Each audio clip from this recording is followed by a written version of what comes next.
家好，歡迎收聽靈異檔案。今集要同大家講一個發生喺電視台嘅靈異故事，而呢個故事係我一個親戚阿 Lina 嘅親身經歷。時間係1989年嘅9月，我親戚阿 Lina 一如以往咁喺朝早5點幾就返去呢間大型電視台。呢間電視台係當時香港最有影響力嘅一間，製作過無數經典嘅節目同埋選美。阿 Lina 係一個幕前主持，負責一個每日播出嘅節目，時間好固定，星期一至五朝頭早6點返去電視台拍嘢，拍到晏晝12點左右就收工。個朝阿 Lina 到達電視台嗰陣，見仲有啲時間，就去咗 canteen 食個早餐。神咁早 canteen 入邊冷冷清清，得幾個員工喺度。咁阿 Lina 買咗個早餐之後，就靜靜地坐埋一邊食嘢啦。先講講喺1989年呢個時間係一個冇 smartphone、冇 WiFi 嘅年代嚟。阿 Lina 坐低見冇咩做，就周圍望下啦。佢望過去 canteen 嘅另一邊，見到一個好熟悉嘅身影，而呢個人坐到直一直，着住一條深色嘅西褲、白色嘅恤衫，頭髮整整齊齊咁。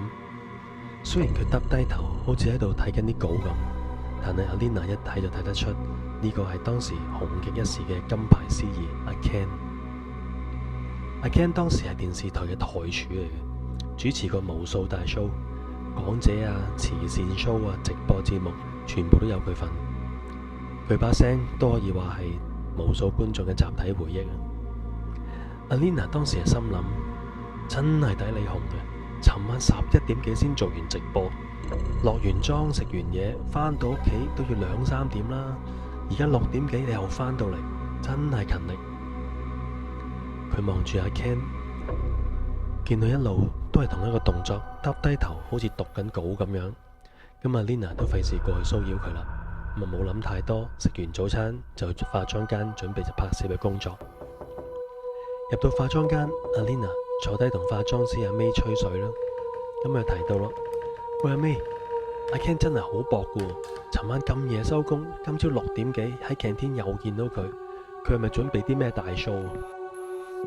阿 May 聽到呢句，面色沉一沉，望住阿 Lina 就問：你唔係講笑啊嘛？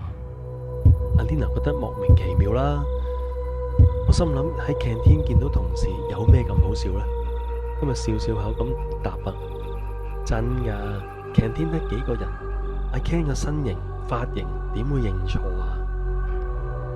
阿 May 就放低啲化妝掃，細細聲去阿 Lina 耳仔邊度去講：阿 Lina， 你今朝係咪冇睇新聞啊？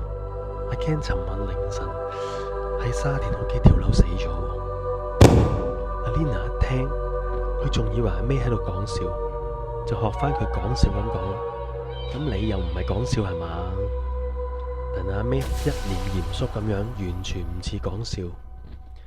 阿 Lina 就去問其他同事啦，結果幾個同事都話真噶，阿 Ken 尋晚半夜真係喺屋企跳樓死咗。警察同救護車去到現場，都發現咗佢已經係冇呼吸噶啦。阿 Lina 聽到呢度，雙手就開始震，諗翻頭先喺 canteen 見到嗰個阿 Ken。真定假嘅呢？佢越諗就越驚，唔通自己見到嘅真係阿 Ken 嘅靈體？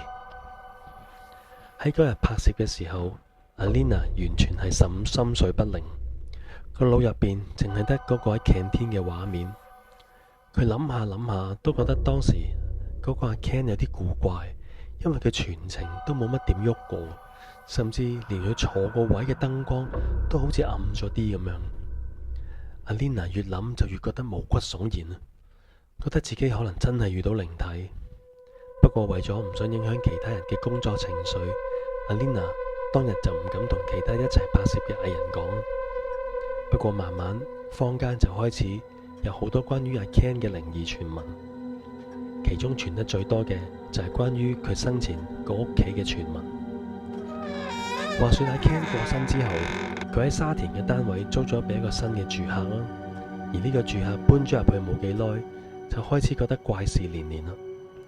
每次佢返到屋企，打開電視，無論佢撳去邊個台，畫面都總係會跳去一啲舊嘅片段，而嗰啲片段正正就係阿 Ken 主持講者嘅畫面。啲畫面好清晰嘅，見到阿 Ken 係笑笑口同啲佳麗傾偈嘅片段嚟。個租客甚至揾師傅睇過部電視，但係都揾唔到咩原因會咁樣。更奇怪嘅係，個租客有幾次喺夜晚瞓覺前，明明記得屋企亂七八糟，啲衫褲鞋襪周圍都係，諗住第二朝瞓醒先執啦。點知一瞓醒，間屋就整整齊齊，直頭好似一間啱啱 check in 嘅酒店咁。個租客好肯定自己冇記錯，佢更加唔相信自己係半夜夢遊起身執屋。於是有一晚，佢專登再整亂間屋，將啲衫褲鞋襪擺到周圍都係。我即管就睇下第二朝有咩發生啦。結果第二朝一瞓醒，間屋又再一次係整整齊齊咁。個租客開始覺得唔妥，不過佢又未可以即時搬走，於是佢再決定觀察下先啦。終於最恐怖嘅一晚終於嚟到。嗰晚個租客準備熄燈熄電視瞓覺，點知個電視機突然間自己開返，仲要播住阿 Ken 主持嘅片段。個租客都未反應過嚟，佢抬頭一望就見到有個人影企咗喺電視機前邊，而呢個人影正正就係阿 Ken。個租客嚇到連聲都出唔到，而傳聞話當時阿 Ken 係傳達咗一個好重要嘅信息俾佢。佢同個租客講：我唔係自殺，我係俾人害死。你記住呢兩個名，其中一個係害我嘅人，而另一個就係一個可以幫我嘅人。你幫我將啲真相話俾警察知。個租客之後真係有幫佢報警，但係警察聽完個租客咁樣講，只係當傻人發現咁樣處理，因為佢哋話冇證冇據，根本點會幫你查到啊？而個租客最終都頂唔順，喺租約未完之前就搬走咗咯。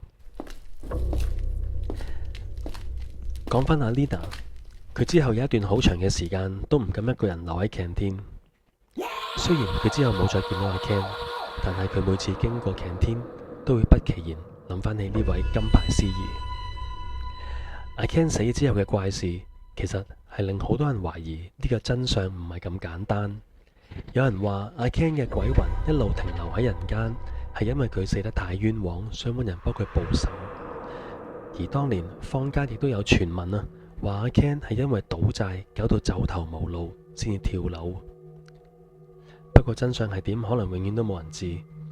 但係如果呢個係真嘅話，我都喺呢度奉勸大家，賭錢間唔中玩少少，當掉下彩虹開心下就算，千祈唔好將自己辛苦揾返嚟嘅錢咁樣就跌咗出去。你又有冇聽過其他關於呢間電視台嘅靈異傳聞呢？又或者其他關於呢位金牌司儀嘅怪事呢？有嘅話記得留言同我哋分享。